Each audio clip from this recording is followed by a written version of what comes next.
Now, the things people turn to may change, but the void in our life, that emptiness, it's a loneliness for God. Greg Laurie pastors one of America's largest churches, the 15,000-member Harvest Christian Fellowship in L.A. But despite his strong faith, he was literally knocked off his feet when he learned his son Christopher was killed in a car crash. I just collapsed on the ground, and for days I felt like I was carrying a huge weight on my chest.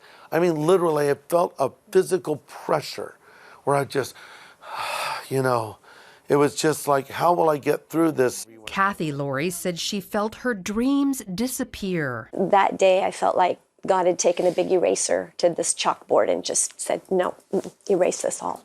This isn't how it's going to play out. Whether it's the loss of a loved one, financial ruin, or a health crisis, people everywhere are losing hope. But the Lauries say you can find hope by watching how others did it. I wanted to look at somebody else who had been through this. It was one of the reasons why we made this film. This movie will help to point them to God and say, here's other people who've experienced something as bad as what you are experiencing, maybe even worse, depending, and there's hope. In addition to the Lauries, the movie profiles Nick Vujicic, who was born with no arms or legs. I would try put on a brave face at school and pretend it wouldn't hurt, but I would be up all night crying, praying, God, give me arms and legs, give me arms and legs.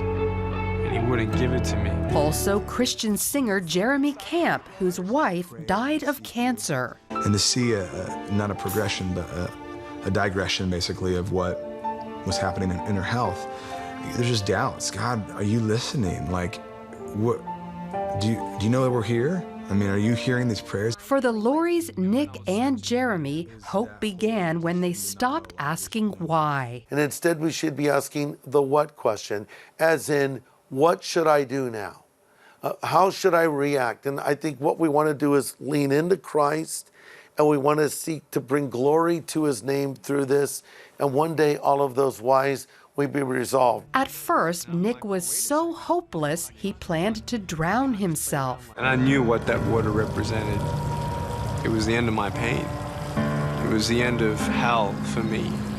I just wanted out. But right before he killed himself, he decided to give Jesus another chance. The revelation for me came from John chapter 9. Jesus came across a man who was born blind, and no one knew why. But Jesus said it was done so that the works of God would be revealed through him. And I'm like, wow. Maybe I don't need to know God's plans for God's plans to be even implemented in my life.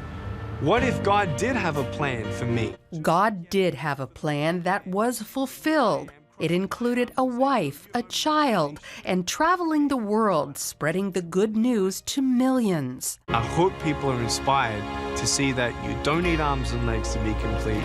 You don't need arms and legs to be the hands and feet of God. All you need is to be complete on the inside, and everything else will change. Like Nick, when Jeremy was about to give up on God, he did an about-face, and out came the song I Still Believe, a #1 hit.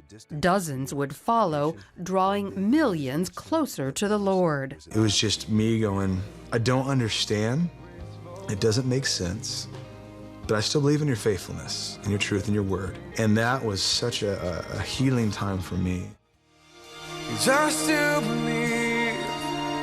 Even after losing their son, Greg and Kathy found that God comforted them, gave them hope for the future, and even filled their hearts with joy again. You are not in control and you don't have control, but God is in control.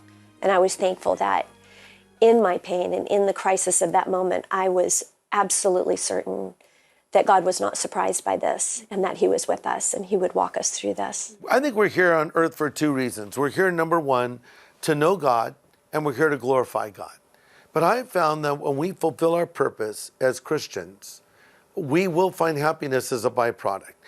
Not from seeking it, but from seeking him. So the message from people who have felt the deepest despair is don't give up on God, because God will never give up on you. Laurie Johnson, CBN News.